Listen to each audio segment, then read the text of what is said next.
Ay! May bukbok ang ngipin ni Annie. Kwento ni Luis P. Gatmaitan at guhit ni Jason Moss. Aray! Aray ko! Aray ko po. Halos umiyak si Annie dahil masakit na masakit ang kanyang ngipin. Ngayon lang nangyari ito sa kanya. Buong maghapon, tuloy niyang hawak-hawak ang kanyang nananakit na panga. Sinilip niya ang kanyang ngipin sa harap ng salamin at talagang nandiri siya sa nakita. Ang itim-itim ng ngipin niya.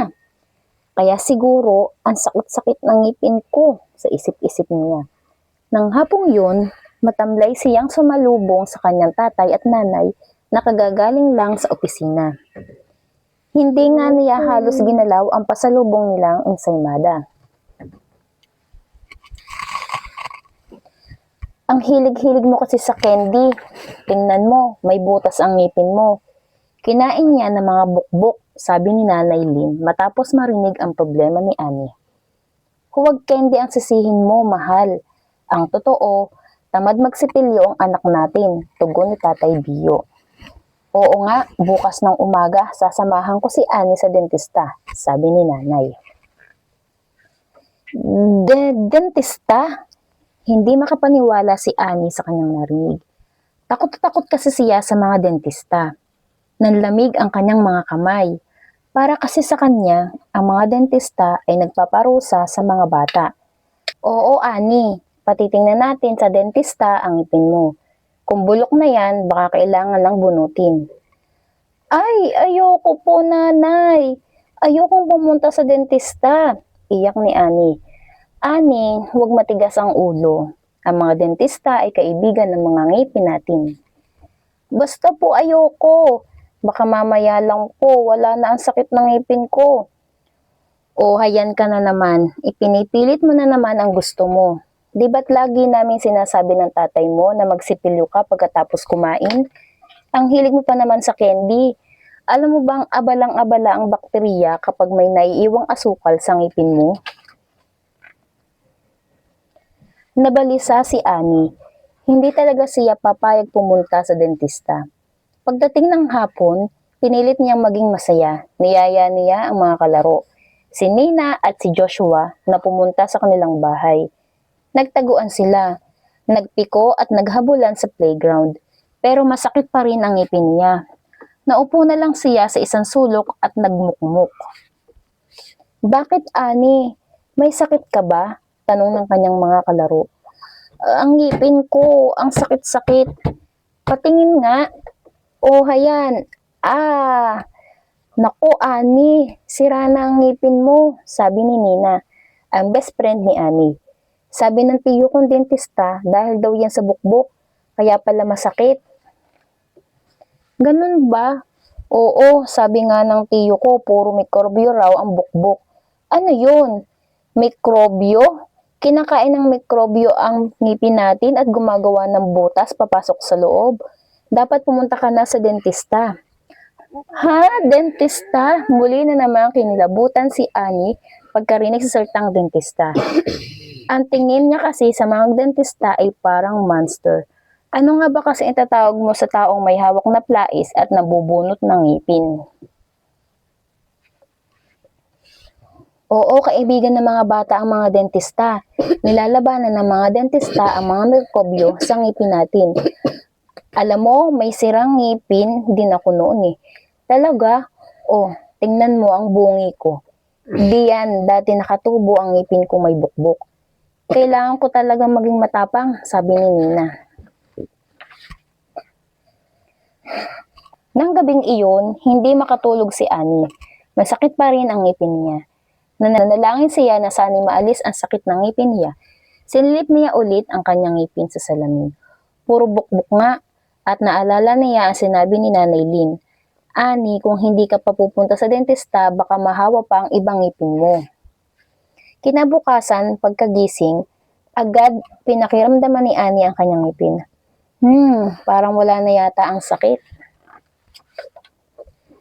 Pero matamlay pa rin ang kanyang pakiramdam, hindi siya bumangon sa kama. Ayaw niyang kumain ng almusal, ayaw din niyang maglaro. Anak, bumangon ka na't pupunta tayo sa dentista, pati ng kanyang nanay. Kinabahan na naman si Annie. Nanay, parang magaling na po yata ang ngipin ko. Hindi na masakit pangangatwiran nito. Pero kailangan pa rin tingnan ng dentista ang ngipin mo. Pag hinayaan mo na may sira yan, sasakit na naman ulit. Baka lagyan niya ng pasta ng dentista. O kung sira na talaga, bubunutin na niya. Halika na, bilisan mo anak. Pinilit ni Annie na huwag umiyak.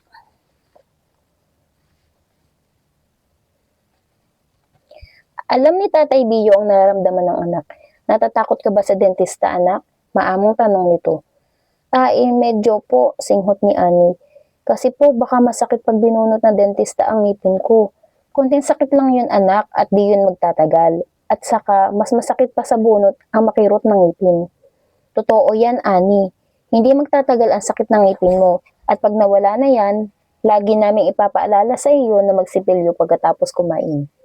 Para hindi masira ang mga ngipin mo, dagdag ni Nanay Lynn. Sa wakas ay napapayag din nila si Annie. At saka naisip din ng munting bata kung sinina nga kayang-kaya maging matapang at pumunta sa dentista. Kaya ko rin maging matapang. Maganda ang loob ng klinika ni Dr. De Leon. May mga laruang nakabitin sa kisame. Marami ring larawan ng mga hayop na nakadikit sa dingding na panay nakangiti. May matching, may koneho, may hippopotamus, parang ngingitian nila si Annie. Nagulat si Annie dahil mabait naman pala ang dentista. Sumisipol-sipol pa nga ito. Hindi parang monster. Si Dr. De Leon ay isang dentista na laging nakangiti. Ang gaganda ng kanyang mga ngipin, puting-puti.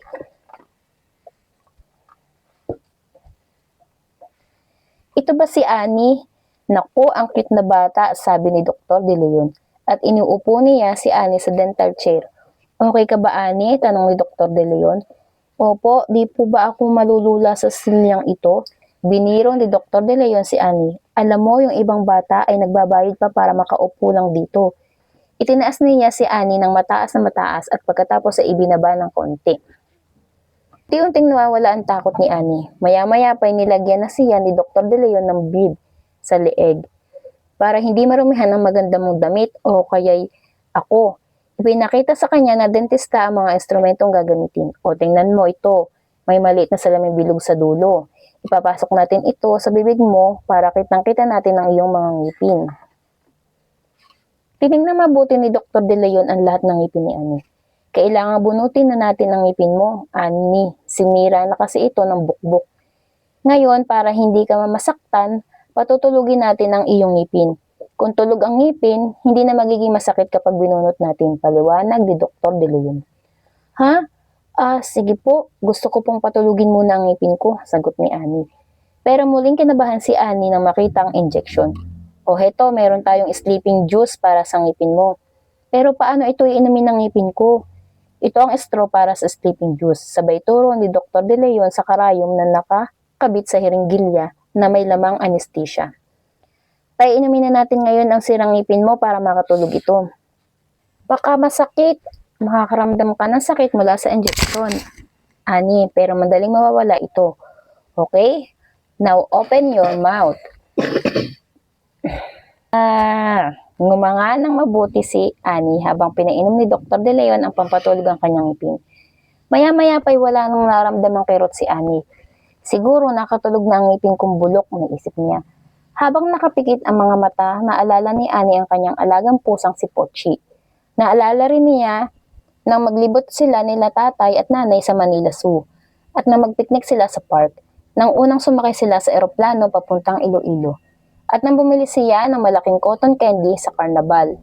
Parang nakita pa nga niya ang kanyang lolo at lola sa probinsya. Maya-maya, tinapik ni Dr. De Leon si Annie. Tapos na, Annie.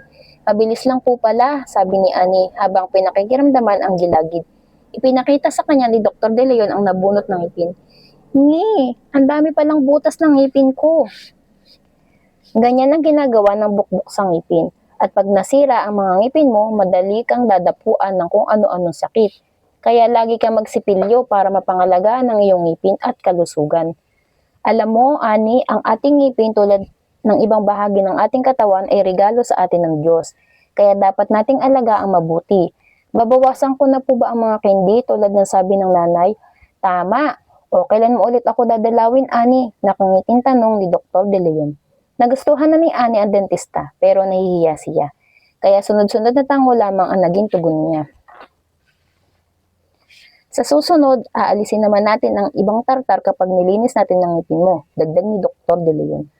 Dok, maaari bang i-schedule mo rin kami? Balak po namin magpa-cleaning na mag-asawa sa susunod na linggo, sabi ni Nanay Lynn.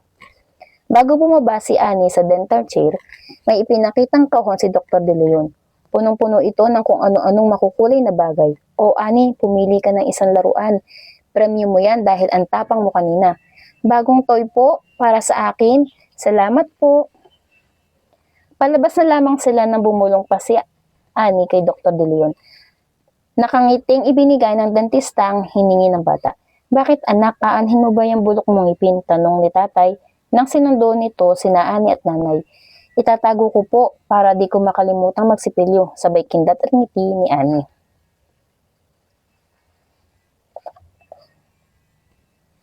At dito natatapos ang kwento.